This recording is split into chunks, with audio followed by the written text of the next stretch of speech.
It's a stupid idea. Obviously, Jamie O'Hara's international break, he's run out of content and he's just spouting utter bollocks like he does every time he gets onto a microphone somehow. Um,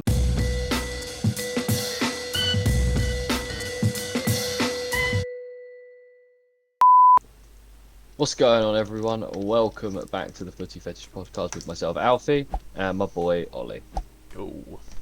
What is going on? Sorry for no camera. For some reason, Discord's being a pain in the ass for me and not letting me turn my camera on, so you'll just see a lovely photo of me. And you've got my lovely face the whole podcast. You have to lucky, look at lucky Ollie's people. ugly mug the entire time. You lucky bastards.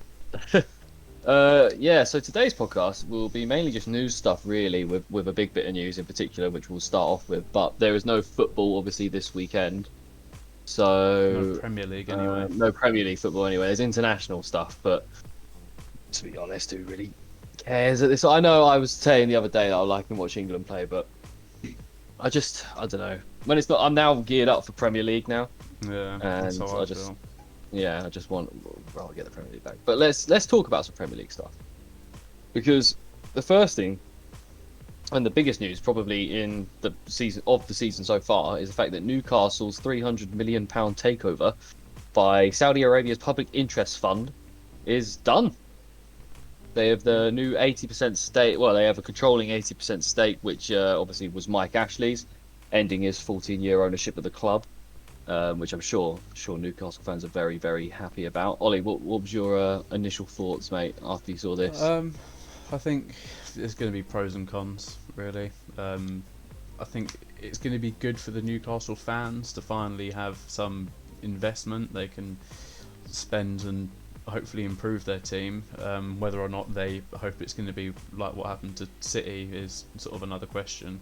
They've got more money than the City owner, but whether they're going to invest it, as I say, it's a different question there. But I think a lot of Pit fans are also going to be maybe a little bit annoyed, kind of pissed off that they're kind of just selling out, really, to people that don't, or they're not known for having the best, what's the word, sort of human rights opinions or anything. So yeah, I think it's going to split Newcastle fans, really, but for me, couldn't really care less. I'm glad Mike Ashley's gone. That's a positive. But other than that, yeah, it is what it is.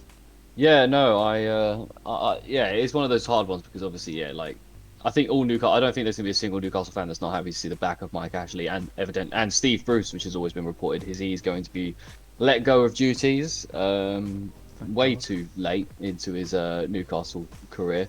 Should have been let go a long time ago. But yeah, I mean, I've seen some weird things about this because I've seen some rumors online that they're only going to be giving up like £50 million as transfer in the transfer market each season. Which, like, if that is the case, then they're not going to catch up to the top 6 or the top 4 anyway. 50 mil to them is nothing. Yeah, Spare exactly. change. I don't know. It's going to be interesting, but obviously. I'll just go through a bit of history for people that don't know, and then we can talk obviously a bit more in depth about what it means for the rest of the Premier League and what the state of that team is going to look like in the future. But obviously, it was in July 2020 the consortium withdrew the deal after the Premier League found out they had failed to crack down on illegal streaming sites that showed the Premier League football in Saudi Arabia. Now, I mean, I've seen that they think they've served their ban and sort of resolved the issue, and now obviously they've had the green light to purchase the club. They said that they want to start investing as soon as January, which if it's 50 million in January, that's pretty decent, to be fair, to start off with. But obviously they'll have to abide by FFP guidelines. Now for transfers and stuff like that, I don't, even if they do spend a lot of money, it's going to take them a long time to build this club. Because they've got to get a manager, and for the first few players that are going there, they're going to have to pay a lot of money. 100%. It didn't happen overnight with City. They had they had a couple of good players. Was it Robinho? He was one of their first that came in. But it's a long-term sort of rebuild of the team, really. It's not just going to happen by next summer you're going to think, oh, it's going to be a completely new starting 11. That's not how it's going to work. It's going to take its time. They're probably going to have to pay over the odds for some players just to get sort of the ball rolling. And when they do become a more attractive club, they might be a bit more in favour. Yeah. No, yeah. I wonder who's going to go there. Like, I saw some people on Twitter saying that Aaron Ramsey will be their first big signing. It just made me laugh. Is that a big signing? Well, it'll be their that's what I said. Obviously, he's just like taking the piss, I think. Yeah. But I don't know, man. To be honest, even with this happening, obviously it's happened and that. For some reason, I just don't think that they're gonna do what these fans think that they're gonna do, and go and make a charge for the top four, because anyway, and not within the next 5 years anyway. No. It's going to take time. Obviously, they're going to be in a better position just because they haven't got Mike Ashley and Steve Bruce running the show. But yeah, I don't know. It's an interesting one. Obviously, we had some thoughts from the other boys. Yep. Let me just get them up, and I'll share them with you, and we can just sort of talk about that and see what. Now, Harry had a pretty strong reaction. Yeah, I purposely tried to not read some of them just so I have to have a bit more to say now when I do hear them. Right. Okay. So I'll read this out to you and see what you think. So Harry put, it's a mark of how much Newcastle fans hate Mike Ashley that they're willing to overlook their human rights record just to become a better team. So I think it's pretty shocking that the takeover is all of a sudden being allowed now when last year Premier League had a problem with it. What has changed between then and now? I would like some honest clarification. I think something to do with that is maybe they just served the ban. Yeah. Or they did serve or something. I don't know. We don't know the ins and outs of it, but some clarification would be quite good. They've done something to crack down on these illegal streaming sites or something, probably. Exactly. Show willingness anyway.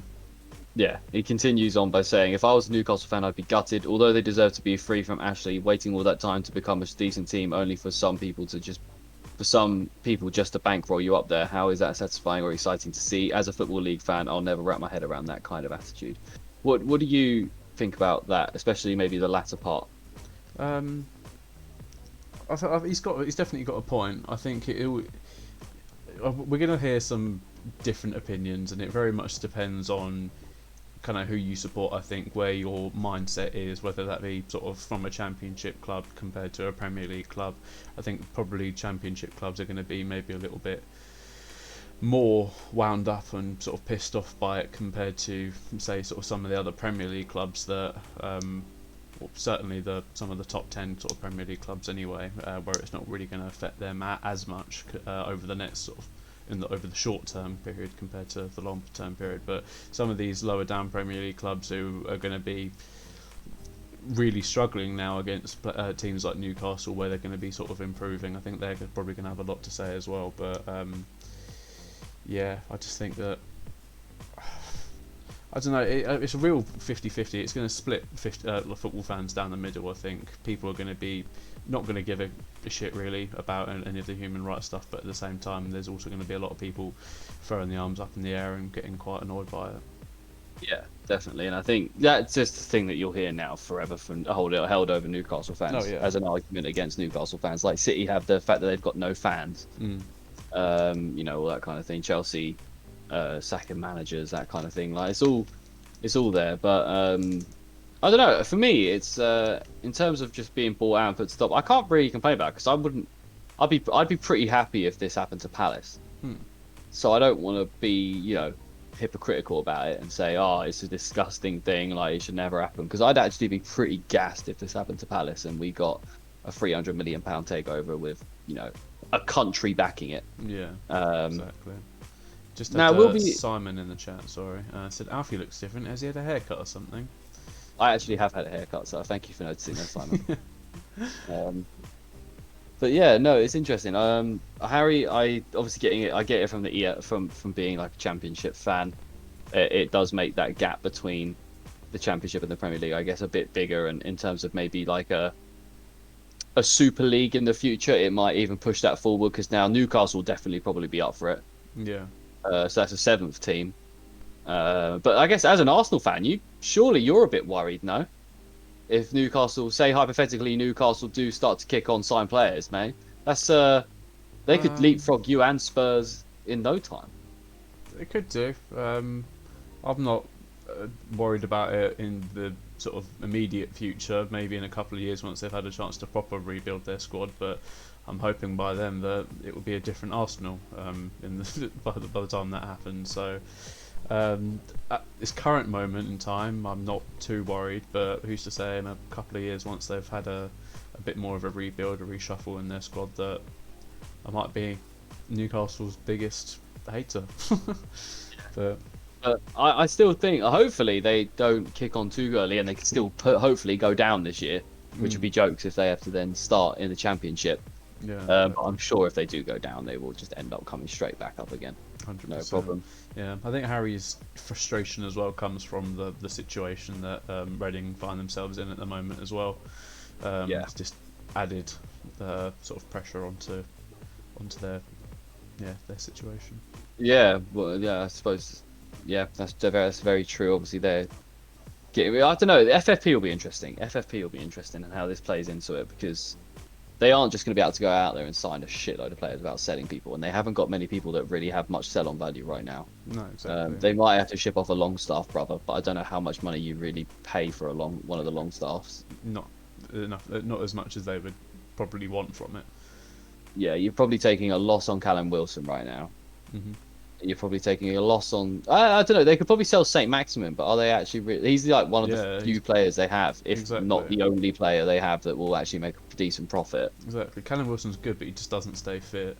Yeah, exactly. Joelinton, they're definitely taking a loss. Oh Jesus, I forgot he even played for him. Yeah, they're definitely taking a loss on him because he's just been god awful. Yeah, but the thing is, like, I do believe that there are some teams that, no matter what you do, there's just something structurally about them that where they will always be bad. Yeah. And I've just got that feeling about Newcastle.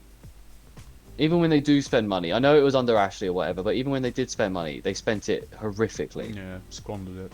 Yeah, and I just don't see, like, I don't know, maybe it will change, and this will go into Dan's point, I suppose, which he's saying that he hopes it, obviously saying that Mike Ashley's a shit owner, but so are the new ones on a morality level.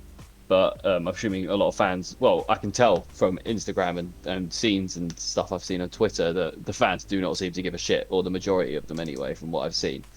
But yeah, he said he hopes it's good for the city of Newcastle in terms of infrastructure, facilities, the local economy, etc. Which I agree with, because Newcastle's a wonderful city. People up there are absolutely lovely. And the stadium, St James's Park, is a very, is a historic stadium. It's one of the most famous. Tallest stadium in the it's got the tallest stands in the UK. Or something. Yeah, I think you're right. Yeah, and I think maybe now that Tottenham have had their stadium done, I don't know, because I'm not sure, but I will say they have. Why not? But yeah, no, I just makes me wonder if. Well, no, I mean they should. I'm happy for that city and that kind of thing. It's a historic team, obviously. Yeah, like I say, but it would be it's just interesting to see what is going to happen, because ultimately, yeah, they could do a Man City, but that's going to take a little while. But then they could kick on and they could do nothing. They could just stay that mediocre team, get relegated this season, which I wouldn't be surprised. I don't know who the hell they're going to sign in January. Yeah, 100%. But Mbappe's not going to go there. No, no, not at all. I think people are sort of glorifying all of this at the moment and kind of basically thinking, oh, this is going to be exactly the same situation that happened with City. But that's not going to be the case. It doesn't always happen like that. Just because you're getting a big influx of money doesn't mean that it's going to be spent in the same way, or if you're even going to get the same amount of money, because they might be richer than the City owners, but at the same time they might not invest as much. They are significantly richer. I've got this table up here. Do you want to hear the table? I do. Go on. So it's the top 10 teams. We'll go from, it's the top 8, so we'll go from 8 upwards, and we'll see. So Manchester United are in 8th for £4 billion. We'll see a lot of money. Then Aston Villa in 7th with £5 billion. Then Leicester 6th with £5 billion. Obviously it must just be like point something more, but I've not got those numbers right now. Then Wolves at 5 billion in 5th, and then Arsenal in 4th with 7 billion. Chelsea in 3rd with 10 billion. Man City with 23 billion, and then Newcastle United at the top with 320 billion pounds. Yeah, that's a madness. Yeah, right. So they better do well. Like honestly, if it would be hilarious if they don't do well.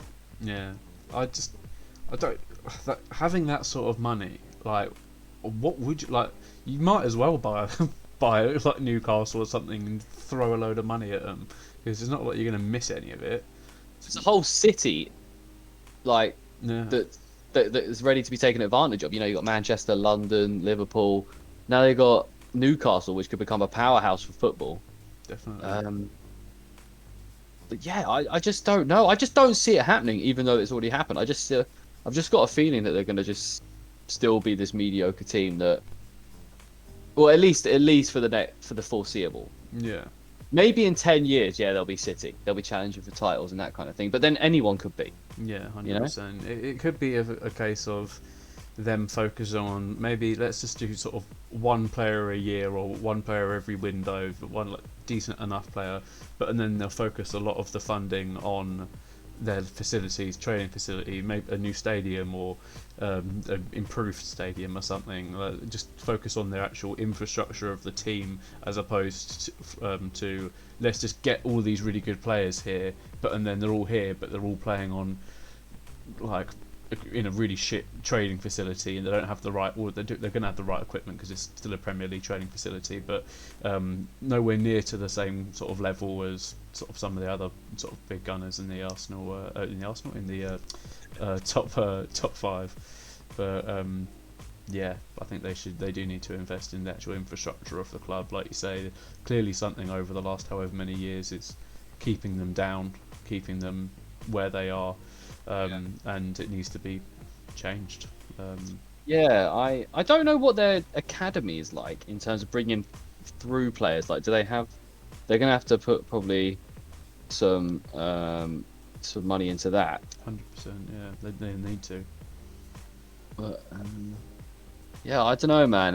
It's really interesting, and I'm happy for Newcastle fans. I'm not like it'll be annoying because Newcastle have been like a nice 6 points, for the last couple of years, Yeah, or at least as close to as. But yeah, if they go up, fair play to if they move on up, fair play to them. I'll read Mark's little point on this now. I did forget about that earlier.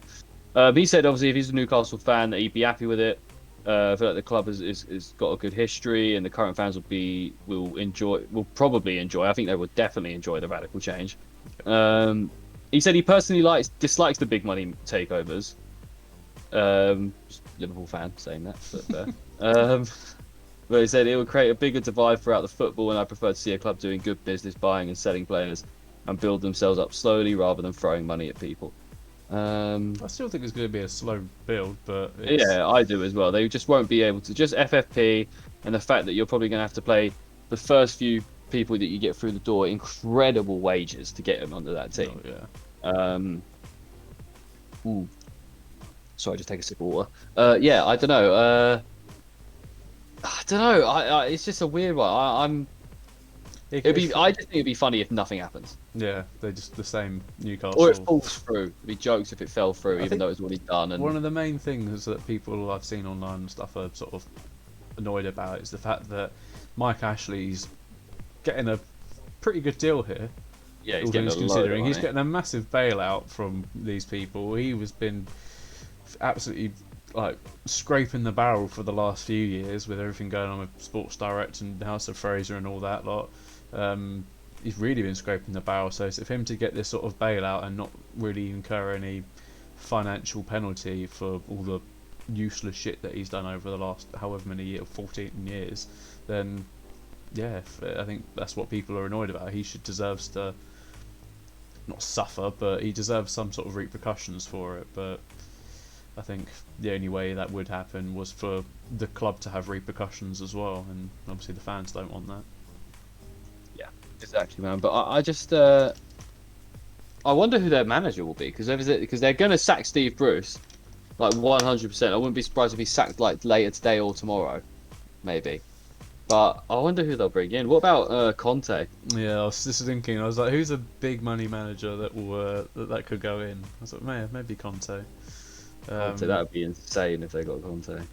Yeah, I don't know. It would probably be. I don't think that they'd be able to get someone at that level just yet. They'd need to build on the squad before being able to attract a manager of that caliber. I don't know if I'm actually necessarily. I don't know if I'm actually necessarily. I don't mind big money takeovers, but I don't know if I'm actually happy with a fucking like we've already introduced, American billionaires, Russian oligarchs, and fucking sheikhs. I don't know if a country owning a team, especially one with the reputation of Saudi Arabia, is Yeah. necessarily good for football. Yeah. Um, It's very similar to what's going on with Formula One recently, where they've just added the Saudi Arabia track for this year at the end of this season, and they've already got a couple of tracks in the Middle East. But there's a lot of people getting quite annoyed about it because, like similar to the Premier League and with F1, they all have these sort of what's the word? They all have these sort of kind of like charities that they sort of do, and obviously like F1 have we race as one. It's like how the whole inclusivity and everybody's equal and all that sort of thing. It's all supposed to be very much 2021 anti-racism, equality, everything like that. And obviously they have those sort of things in the Premier League as well. And does that kind of show that money talks in football? Well, obviously it shows that money talks in football, but you can't be that passionate about trying to tackle these big humanitarian sort of crises, but then you let sort of a whole country, especially one like Saudi Arabia that has got all of these sort of stereotypes against them, and I wouldn't even say stereotypes, factual facts against them. And it's all just because someone's pocket is going to get bigger and bigger, really. So, yeah. what could be next? Like, what's the next crazy thing that's going to happen? Like, we're going to have I don't know, like Aliens from Mars, that they own the whole MLS. That's what I was thinking. Yeah, like I don't know. Yeah, I don't know. A continent owns a football team. Yeah, Europe versus Europe. North America. Yeah, they just take all the players from Europe and then put them into one team. Put it in the Premier League. Just because Brexit and that. Yeah, and just the world, actually, world 11. Yeah, the World 11 joins the Prem. But I don't know if you saw as well, like sort of half moving on from the Newcastle thing now, because I think I don't know if there's anything else left you wanted to say about that. No, all good with me. No. It's gonna be. I'm really looking to see forward to how it unfolds. But the next thing I didn't put it on. It's not on here. It's just sort of come to my head. But I don't know if you saw Jamie O'Hara and Jason Cundy talking on Talksport about. They were saying that they should take the Premier League to 18 teams to get rid of like the dross of like Norwich and Burnley and stuff like that. Basically, say to cut out the terrible games that no one likes to watch. Which is obviously a terrible idea. It's a stupid idea. Obviously, Jamie O'Hara's international break, he's run out of content and he's just spouting utter bollocks like he does every time he gets onto a microphone somehow. When he said Norwich in particular was hilarious because obviously Norwich won the championship. So even if you had put the number of teams in the Premier League down to 18, you'd still have Norwich because they won the fucking championship. So I don't know. Jamie Hart obviously the thing. You can get even teams that are consistently in the Premier League year after year.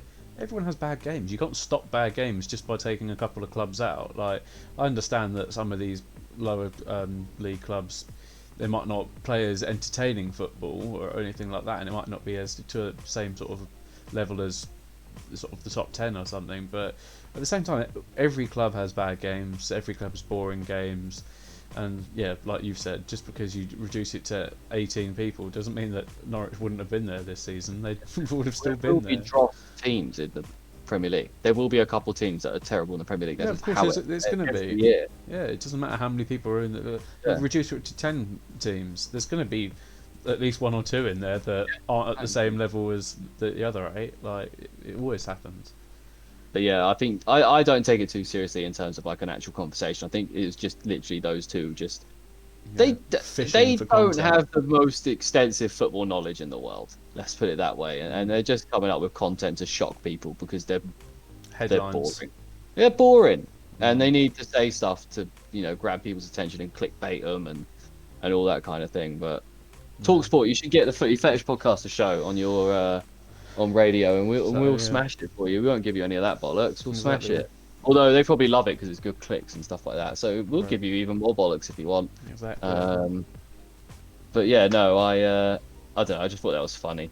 But moving on to something good, which is actually I'm very happy to see this happening. It was an all-female officiating team named for England's Saturday's World Cup qualifier against Andorra. Yeah. I'm really sorry. I'm gonna have to pronounce these names. Blame And Mark. I'm really sorry if I butcher them. Just blame Mark. We're making up because Mark's not here. Okay. So Katarina Monzul, I think I've got that one pretty well. Yeah. Katarina Monzul will be leading the refereeing team, which consists of fellow Ukrainian compatriots Marina Striletska and Slitvana Gushko. I think I did okay there. You did a lot better than Yeah, I was reading them in my head, and they didn't sound anything like what you said. Slitvana Grushko. I think I did okay with that one. And VAR, Stephanie Frappart from France. That was a little bit nicer, that one. Thank you, Stephanie, for the nice name. But yeah, I think this is cool. I think we're seeing, obviously, with society and everything now is coming into football. We're starting to see a big change with this kind of thing. And for me, I think it's only been great. You'll have like one thing we have to get straight is I think we're all very aware of this. Football fans are some of the biggest dicks in the world, and some of the most stupid people in the world are football fans. Do you know what I mean? That just don't like this kind of thing. And we're obviously going to see stuff like that on Twitter, but we've got to rise above it. And I think this is great. But I don't see why this wouldn't be a great thing. Yeah. I don't see why a woman wouldn't be able to do these jobs flawlessly. I wouldn't even be surprised if they're better than the men, because we have seen the state of the male referees out here. Yeah, I think it'd be quite interesting to see. I asked Harry in the podcast on Tuesday if VAR at the moment is actually just proving how bad some of the refs actually are in the Premier League, because there's just so many decisions recently that have not been picked up by the refs, not picked up by the linesmen, but VAR, and I understand that sometimes you're not always going to be able to get every decision, but it's happening more and more frequently, and it's getting. I think it's also letting the referees sort of let their guard down a bit and maybe drop the level of work that they're doing, or it's just it's allowed them to become lazy. So I'm all up for a different gender doing it. Why not all female? Obviously, I know over the last couple of years there's been the introduction in sort of the Premier League of sort of female sort of referees and linesmen, things like that, or lines women, whatever you want to call linos. But yeah, I think it's all moving in the right direction. It's good to see action finally being taken instead of just words a lot of the time. No, we need to do this and we need to do that. Okay, let's do it. Let's get these people in, and I'm glad it's finally happening, and not just for some. Obviously, I know it's a World Cup qualifying game, but it's a pretty big stage. There's going to be a lot of people watching the sort of England, not maybe so much Andorra. It's not like a Lithuania versus Poland. Sorry about it. Like, just the first two names that came to my head that were smaller teams with But yeah, it's an England game. It's an England World Cup qualifier. It's a big stage. It'll be obviously broadcasted all over the world. So yeah, it's a good chance for them to show. It actually means something, which is nice. Yeah, it's a good chance for them to show their ability as well, to hopefully give them more options in the future, to ref more games, do more bigger and better things. Yeah, exactly. Well, yeah. So let us know what you guys think about it in the chat, or in the comment section, wherever you're watching this on, or tweet us, or not tweet us, but Instagram us or something like that. Yeah. But yeah, the next bit of news, a bit of Arsenal news, mate. There's always some Arsenal news. Jackie Wilshere is training with Arsenal. The club has decided to show some support for their former player. I've said it's mainly for him to get fit up to track, so he can, by the end of January, he can hopefully get a team or something like that, and to also help him work on his coaching badges. Mikhail, any sort of questions or ideas around the fact of him actually being signed? Arteta seems to have played them down, and I really, unless some freak injuries happen, I can't really see that kind of thing happening. But what do you think of obviously Jackie Wilshere and? Good to see. I'm glad to see that we're doing sort of favours for a player like Jack Wilshere. Obviously, I know he had his ups and downs at Arsenal, and he was touted to be the next best English talent, and sort of didn't really live up to those expectations due through various injuries and sort of a whole load of things that happened sort of throughout his time. But I'm glad that he's being shown some support. He knows that. As bad as this is, well, not as bad as this to say, but I like to see the fact that he's training with sort of a team like Arsenal, and he's not training with a couple of Championship or League One teams that it's really not going to do as much for him, rather than training with a sort of a big Premier League team, especially a team that he knows. Throughout, obviously, a lot of the staff there are probably going to be the similar sort of staff that the staff that were there before. So. He was last month. I was seeing on the Sky Sport. He spent a short time last month training with Serie B outfit Como. Fair enough. No fucking idea who they are, but fair play. No, exactly, and that's what I mean about him training with a club like Arsenal instead. People obviously, we're going to have better facilities. I'm assuming anyway. I don't know too much or if anything about that team, but yeah, no, I like it. It's good to see Arsenal supporting their former players as well. I know he's had a rough time with being able to get some sort of football, and I think I saw an interview with him a little while ago saying that basically leaving Arsenal was the wrong choice for him, because it kind of went downhill from there. Did he go to West Ham? He went to West Ham for a bit, yeah. I think he then started. Bournemouth. Yeah, I think he started sort of not even that many games for them.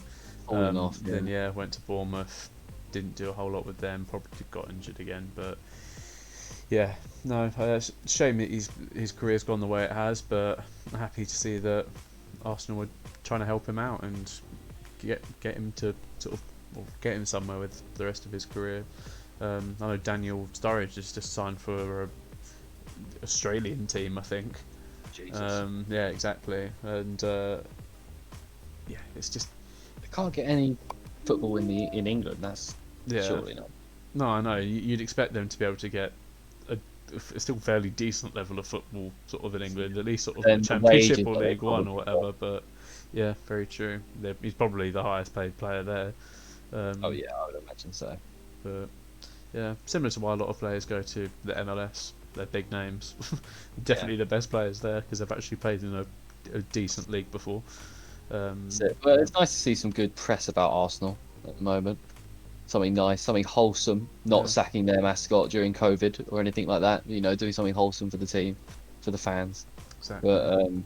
But yeah, we'll see how it goes. I hope he gets something. I'm sure he will. Yeah. I'm sure he'll get signed to like maybe a 6-month contract for the rest of the season or something like that in January, because January swings around, something like that maybe. Yeah, exactly. I wouldn't be annoyed if he was to join Arsenal as a sort of a coach or something and do his training badges through Arsenal, his coaching badges, or something like that, and just finally give up on that dream of sort of continuing to be a player. Being trained with some of the academy, do some coaching work with them. Maybe you'll sack Arteta and then you'll hire Jack Wilshere as manager. That would be something, wouldn't it? It would be something. It would be kind of hilarious. I'll be honest. As someone that's not an Arsenal fan, it would be hilarious. Yeah, someone that is an Arsenal fan. Not that funny. Heartbreaking. Yeah, very heartbreaking. Emotional roller coaster. I'd be like, oh my god, Arteta's gone, yay. Oh my god, Jack Wilshere's our fucking manager. Well, gladly he's not actually got his coaching badges just yet, so that won't happen just yet.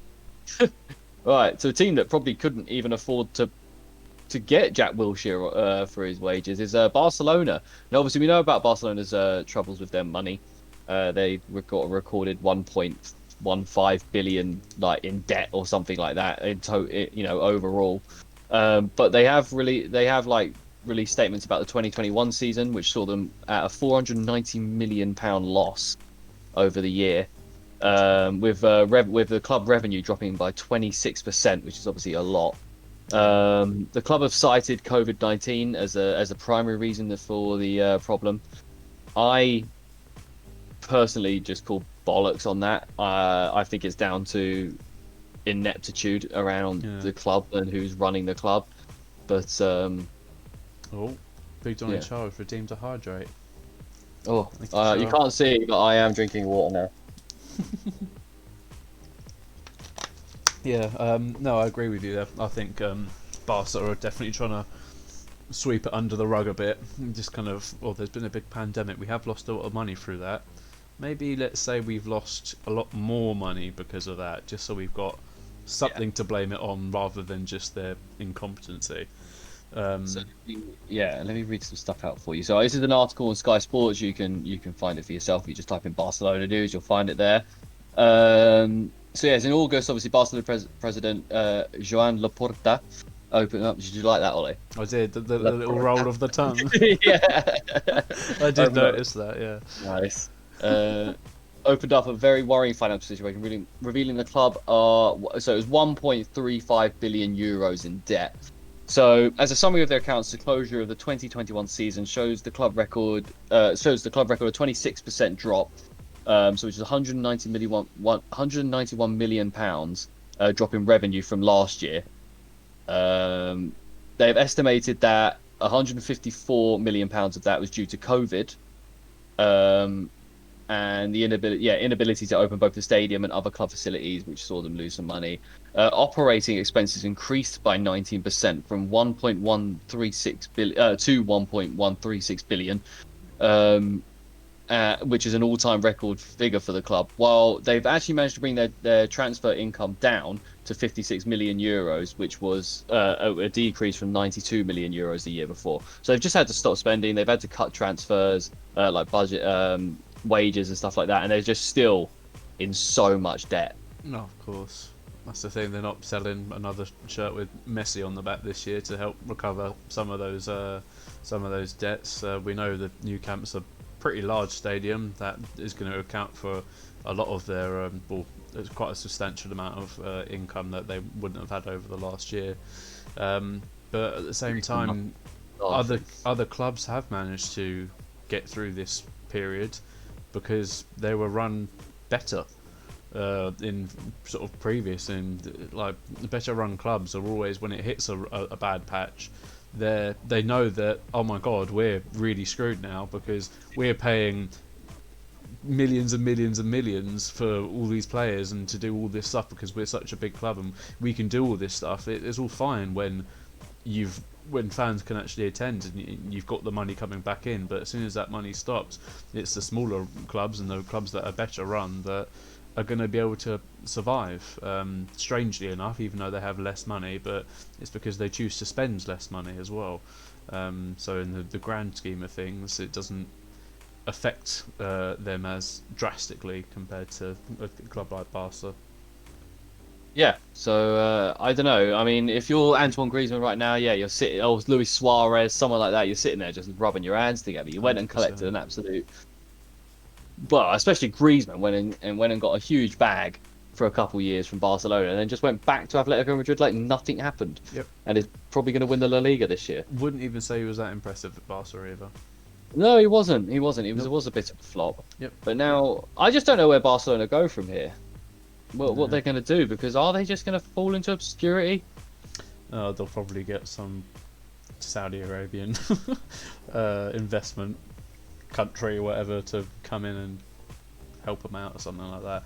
Barcelona's got so much history and stuff, and they're such a sort of famous club that it wouldn't surprise me if they had some sort of financial help from whoever it may be. I'm not sure. The Liga might even feel inclined to help them out. Yeah, 100%. Just a little message from the Rap Kid. How's everyone doing? All good, mate. Good, yourself? Man. Thank you. Just talking. Well, we talked a bit about Newcastle. We're just talking about Barcelona and their horrific financial situation at the moment. I don't know. They've obviously they still have players like Ansu Fati and Pedri, but they're not going to want to sell them. But at some point, if they can't clear this debt up, they're going to have to look at shipping off some of these, the players that can actually make money. Yeah. So you're not going to make anything off Braithwaite or Luke De Jong. No. You're probably not going to make anything off Aguero. I don't even know if Aguero plays for him. No. Plays for him still. Does he? All the money that they're going to get at the moment is going to come from their youth, the youth that they've got on their squad, and like you say, they're not going to want to lose that. But the youth is probably going to want to go at some point. They don't want to waste their time at a club like Barca that's currently just failing. Right, so yeah, I'm just having a look. Yeah, no, exactly. So I'm just having a look. So Aguero is apparently set to make his Barcelona debut after the international break. This was an article from 4 days ago from Football España. But I just immediate return after action. So Koeman's got him in for immediate, but Koeman might not be long for the job, to be honest, with the way things are going with him. Yeah. That'd be a shocker. It will be interesting to see. Yeah, where are they? They are 9th at the moment in La Liga, on 12 points, whereas Real Madrid and Atletico Madrid are both sitting atop the table with 17 each. Real Sociedad in 3rd. Go on. Wait, Osasuna in 5th. Love that. I rate it. Getafe doing a horrific play. But yeah, no. From the Rap Kid, did you catch Italy's loss? I did see that. We'll probably come on to that when we move on to the international stuff shortly. But yeah, we'll just go through these news quickly and then we'll go on to a bit about the international sheen. But yeah, so that's Barcelona. They are seriously screwed. Do you remember Robert Earnshaw? Not until I read your message in the notes. Yeah, obviously Cardiff and West Brom. I remember him mainly from West Brom. Yeah. But yeah, I remember the name more than I remember him. He's a decent striker. But I don't know. I just saw this and thought it was quite nice news, so I thought I'd put it in there. But yeah, he's completed his UEFA Pro license, and he said he's ready to become a manager. He's in Wales at the moment. He was working with Cardiff, I believe. That's where he was doing his badges. So I mean, that'd be cool for the guy. I love seeing old players come into the management circle. You never know, could be pretty good. So it'd be cool for him to see him get a job. Definitely. But yeah, good on you, Robert Earnshaw. Go get yourself a job, mate. Maybe you could be Arsenal manager in a few years if they sack Arteta. Yeah, if he's good enough. If he's good enough, why not? But now on to some pretty horrible news. Yep. And it's obviously to do with Brighton, because they are a horrible club and a scumbag club. They are. But yeah, so obviously Brighton player, I think it's come out now. It's come out now. I checked on the Sun. I checked on the internet, and it was a Sun article that I saw. So I don't know how, we know what we think about the Sun, but Yeah. But Yves Bissouma, he's been bailed after being arrested at a nightclub on suspicion of sexual assault. They've set the bail to November 3rd while the inquiries continue. Him and another man in his 40s were both arrested at a nightclub. Yeah, obviously Brighton have a history of this kind of thing in their club. Yes. With previous players and players that still play for the team. Won't say won't say who they are. Things have happened and that kind of thing. But allegedly. this is awful. And the fact that everyone knows how I feel. Every listener knows how I feel about Brighton. But there must be some structural stuff here going on, or some ethos, or mentality. Down in Brighton, mate. There's something in the water down in Brighton. Yeah. It's very just horrible people. 100%. HMPFC making a new signing today. Only on loan at the moment, but who knows? It could be permanent. But it's disgusting. It's horrible. I don't what it is about football players that think that they can get away with that sort of stuff, because I know the sort of sexual assault can be, it's a bit of a broad spectrum. Sexual assault can be very much something that people think is quite minimal. It can also be something quite drastic. So obviously they haven't gone into details about what exactly has happened, but regardless of what it is, it's not acceptable. And when you're a Premier League player, when you're anyone, but especially when you're in the public light and you're a Premier League player, why do you think that you can get away with that sort of stuff and there's going to be no repercussions from it? It's so stupid. Like, it's just, it's disgusting. Yeah, it is disgusting, and I'd have to say I don't like making. Obviously, I think you can crack jokes about. I tend to crack jokes about anything, and I think everything's fair game, but you be respectful and that kind of thing. Do you know what I mean? Yeah. And I've just seen so many people online talking about how Palace fans have been having a fucking field day. Let me just say it. Put it out there on Twitter about But there's been a lot of people out there saying, "Oh, we shouldn't be, making light of this and all this kind of stuff," and it's a really serious thing, and I get that completely, and that's true. But this is not It's something not new. the It's action football. that is being taken the piss of. It's the person. Yeah, it's the person, and it's the fact that it's another player from a team that have a history of this kind of thing, and a history of, having a lot of scumbags play for him, and no one really addressing that. Seems to just be forgotten like it's nothing. 100%. So yeah, I mean, I've seen Brighton fans on Twitter saying that we stand with Basuma, that regardless of the outcome. So sounds like Brighton fans all over. yeah, so I don't know. It's pretty disgusting. Yeah, I feel for any woman that was involved in this, that kind of thing. Thoughts from the podcast go out to you. Don't really know what to say in this kind of situation, to be honest. But yeah, Brighton, you need to sort your shit out, lads. 100%. They need some sort of summer sex education or sexual assault course or something. It's, a sexual assault course. What would that be like? So that'd be like instead of like. Oh god, well, that was such a bad choice of words, but yeah. No, I mean more like I know an educational course. Yeah. Basically teaches them to instead of running through mud, you're running through lube. I shouldn't make light of this. I'm sorry. It's just way too easy. Yeah. It's way too easy. I'm sorry. Yes, but no, Brighton, you are a horrible, horrible team. Yep. And if anyone supports Brighton, you just shouldn't. Actually, no, there aren't that. To be fair, Brighton is everyone's second team. They either support like Chelsea or like Arsenal, but they just live in Brighton. And they just choose Brighton as their second team. That's all Brighton fans are, as we know. But from one horrible team to another, Watford. We called it on the podcast a few days ago. We were talking about potential manager to get sacked. We said we wouldn't be surprised if Xisco Munez was sacked due to Watford's gun-ho nature. And lo and behold, after 10 months in charge, getting them, going on a 14-game win streak at the end of the Championship to get them into the Premier League, they've sacked him. Yep. They sacked him. They're not even doing that bad this year so far. That's what me and Harry said in the podcast on Tuesday. We're like, yeah, they've sacked him, and we're like, don't 100% understand why, because they're not doing bad, but they're not also doing sort of too great, but they're doing better than what I expected at the beginning of the season anyway. But like you say, Watford are very much just very trigger happy with that sort of thing. Yeah, they're such a joke of a club, man. They're such a joke. I hope they go down because they've got I like Claudio Ranieri, innit? Yeah. And it's a win-win situation for Ranieri. It's almost for Xisco Munez. It's not a bad situation for him because if you go to Watford and you get sacked, there's no way that can be held against you. Yeah. Because they do it with every single manager they have. They sack them either justly or unjustly. Do you know what I mean? And it's given him a platform to look on the front. There'll be a good Serie A team that'll come out for him, or a good Bundesliga team that'll come for him. Maybe even another Premier League team or a Championship team. So, it's all going to be fine. But Ranieri, man, I just don't see him doing anything good with this Watford team, if I have to be honest. I think they're going to get relegated now.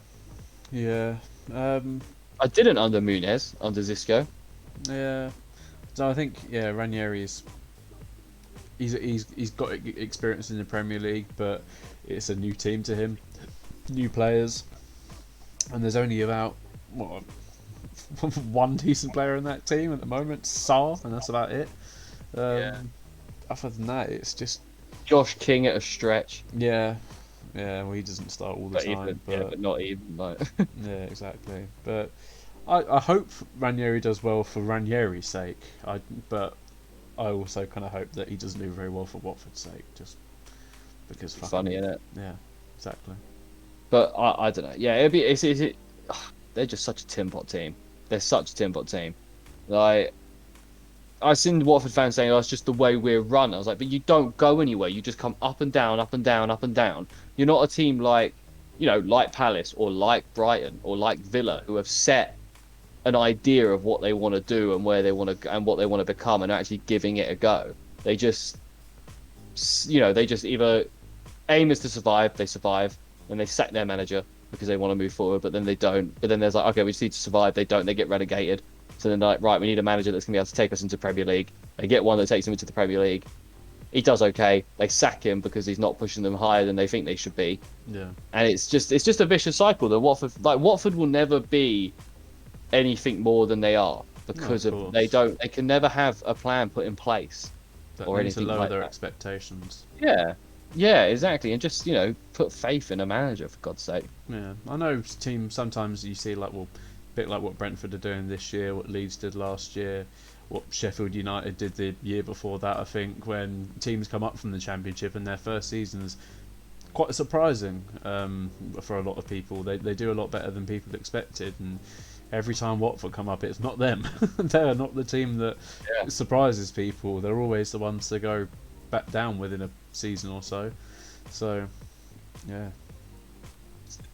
Yeah, it's just stupid, isn't it? Like, yeah, I don't know. It is what it is. Let's stop talking about such a tin pot football team. And we're going to finish with international football because obviously we've got Nations League, we've got World Cup qualifiers, everything's fucking going on at the moment. Yep. But we'll go through the Nations League really quickly because obviously last night Spain beat Italy 2-1 with a goal so 2 goals from Ferran Torres for Spain, which fantastic for them, and a goal from Lorenzo Pellegrini from Italy. I didn't watch this game at all.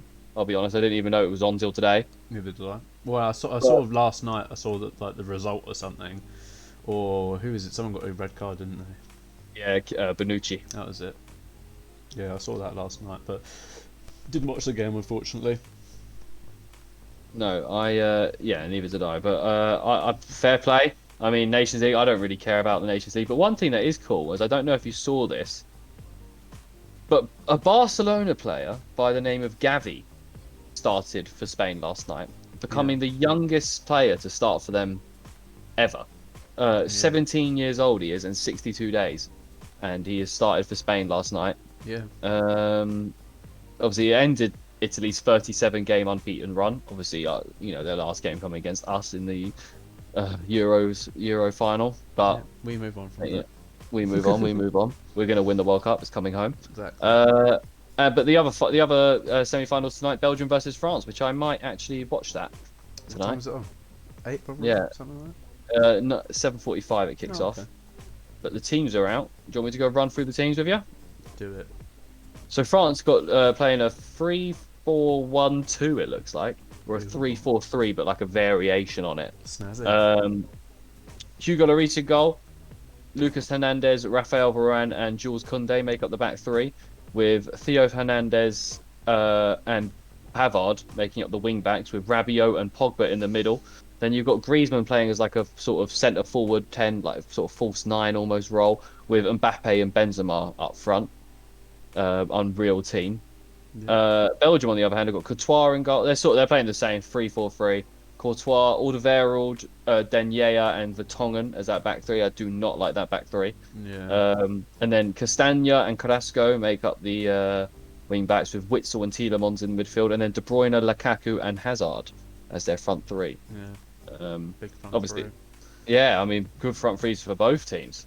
Definitely. I think France need a new goalkeeper, so did Tottenham, because it's the same person.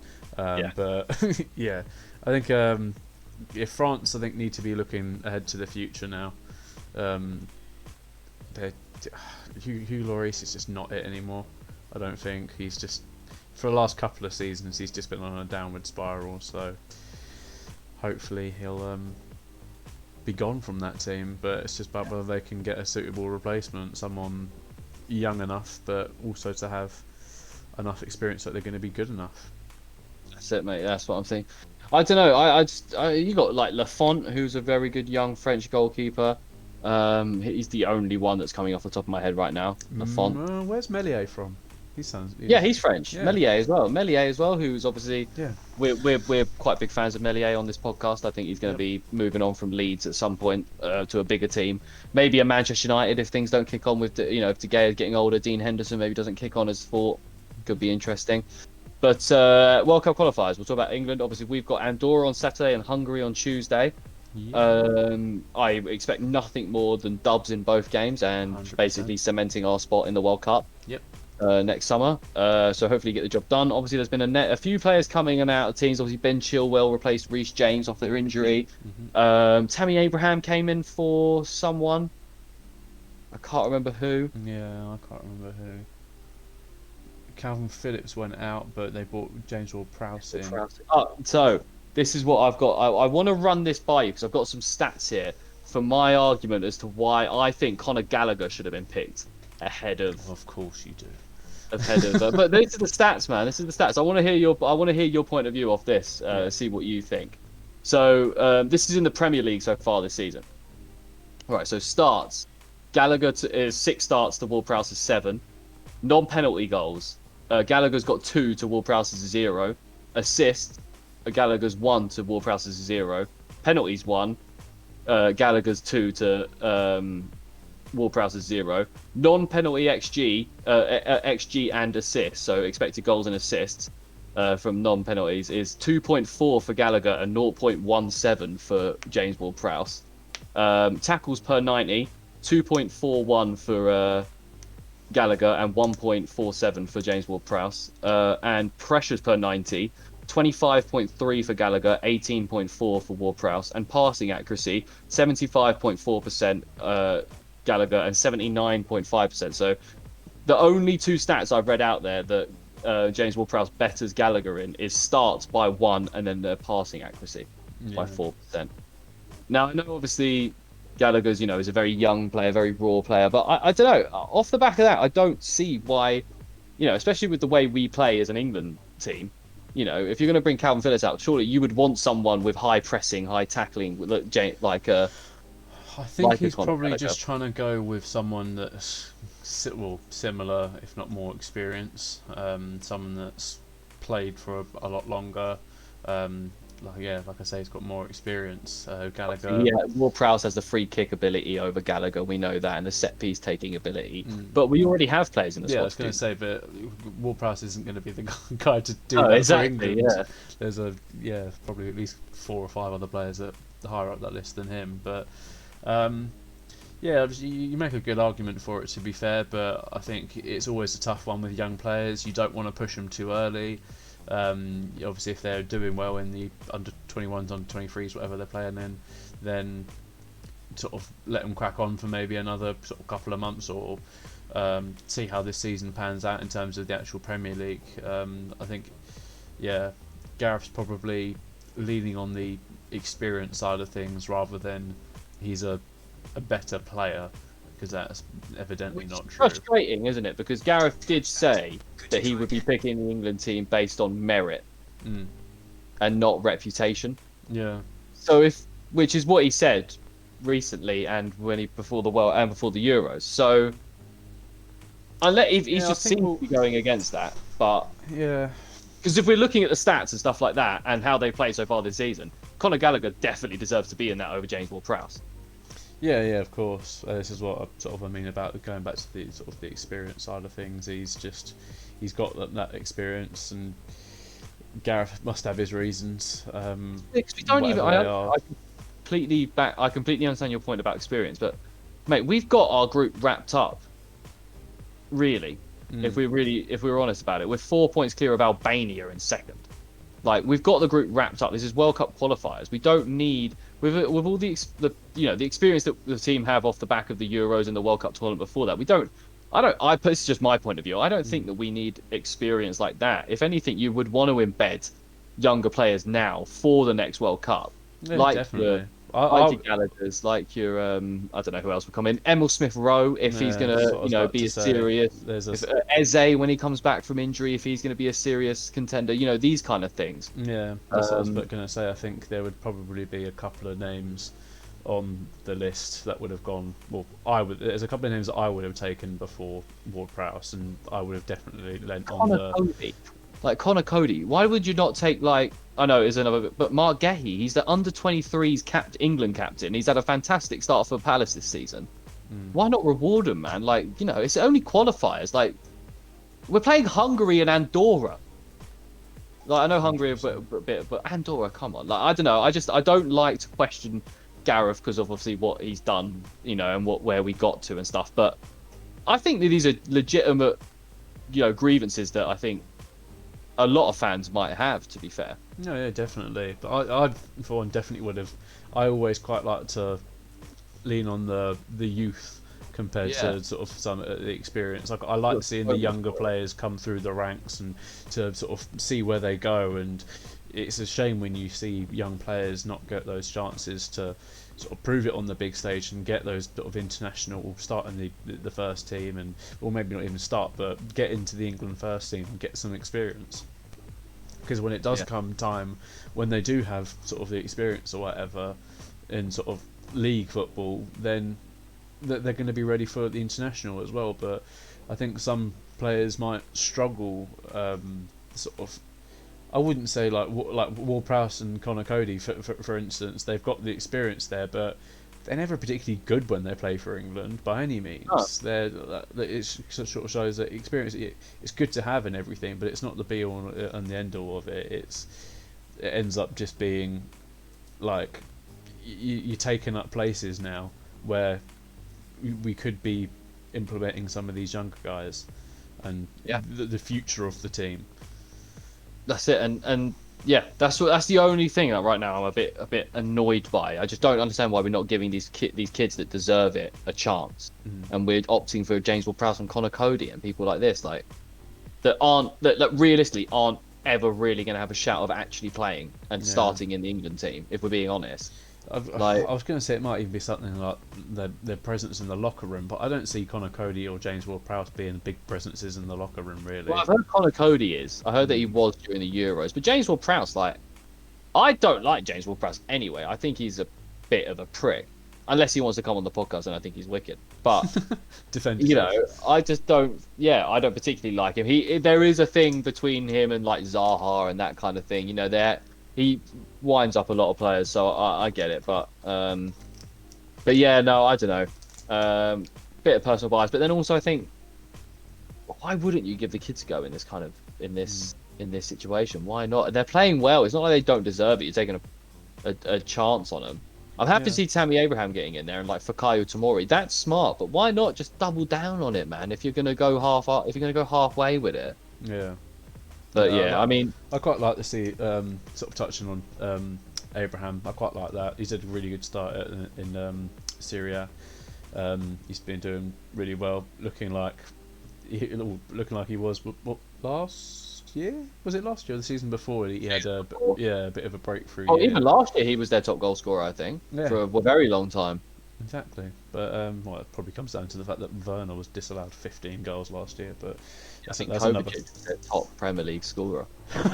Kovacic? Kovacic, genuinely. I think I remember seeing it's like Kovacic and Jorginho were their two highest goal scorers in the Premier League. I guess Jorginho takes all the pens, so yeah, fair enough. But no, I just a bit gutted because I obviously for personal reasons I would love to see Mark Gehi and Conor Other than Gallagher the fact that they're good young players, they are also Palace players. Of course. Yeah. Exactly. Well, Palace player, one of them is a Palace player for the time being. Yeah, exactly. But hopefully we can make that permanent. But that will be another story for another day. Exactly. Another load of anxiety for months during the off season when I see him getting linked to loads of different teams. Yeah, that's the thing. That's the thing about having good young loanee players from like bigger clubs, because they're like with Loftus-Cheek. Yeah, same thing happened with Loftus-Cheek when he came to us. Exactly, but I think it's happened. It tends to happen quite a lot. Young players that don't get a chance to start in their parent club, like a Conor Gallagher at Chelsea or whoever it may be, they end up when it comes down to them actually being able to get the minutes, they do start to perform. And then the parent club goes, you know what, you've done really well this year at another team, so we're going to bring you back and we might actually give you a couple of minutes. And it is what they're there to do. It's why they go out on loan. It's why clubs loan them out. But at the same time, it must be frustrating for the club that they're being loaned to, not being able to get or keep that player, or knowing that player has done so much for you, and at the end of the season they're going to go back without the possibility of like signing on a permanent. That's it's why happened to people us say a few times. don't fall in love with loanee players. That West Ham with Lingard is a class example. Yeah. But yeah, no, I don't know. It is what it is. Hopefully, we could sign him in the summer, and Chelsea are not. They're so stacked in the midfield. I'm hoping that maybe they don't want him, and they are willing to get rid of him for like a 40 million pound. I would love Palace to drop 40 million on Conor Gallagher. I would love that to make him our top, our highest purchase of all time. But to be honest, in terms of the World Cup qualifiers, I'll be honest, it's not very interesting. The games aren't very interesting right now. The tables aren't very interesting. Who you think would be in the top spots are in the top spots for each table. Yeah. It isn't very, very interesting. So I've got a lecture to get to, so we're going to have to pack it up there, OG. We've been hour and 7 today. That's not bad. Hour and 7 at the moment. Yep. Lovely. Not Lovely. too shabby. But yeah, no, I'd like to say a big thank you. Obviously, firstly to you, Ollie, for being here today. That's right, mate. Joining me, and then to everyone watching on Twitch right now. Yes. Big up yourselves watching it live. Sorry about my lack of camera, but you do get to see a beautiful still of me in black and white, very artsy. Yeah. I might Photoshop, well not Photoshop, but edit in a bigger picture of you, because that picture of you is so tiny on the screen right now. Oh, that's all right. It doesn't matter. People will mainly be listening to this anyway, I think. True. But yeah, no, thank you guys. Make sure to, follow us on Twitch, YouTube, Instagram, Facebook, Apple Music, wherever, Spotify, wherever you get your, Ollie just put it into the chat there. So if you're there, and I'm sure it's, pop it up on the screen, put it in the description for the YouTubers and that. And make sure to follow us, like, subscribe, hit notification bells. We're with you every Tuesday and Thursdays on Twitch, and then every Wednesday and then Saturday, I think now, right? Yes, Saturday now for YouTube and Spotify and them lot. So yeah, make sure to check us out. We're trying to push for more subscribers on YouTube and some more followers on Twitch. So if you do have these platforms, please give us a follow or a subscription. It only takes 2 seconds and it means a hell of a lot to us. So yeah, thank you everyone. And we'll catch you soon. I am doing the Mo Farah sign. Yeah. You can't see, but I am doing it. It is. I believe you, man. I believe you. Don't worry. Laters. Laters.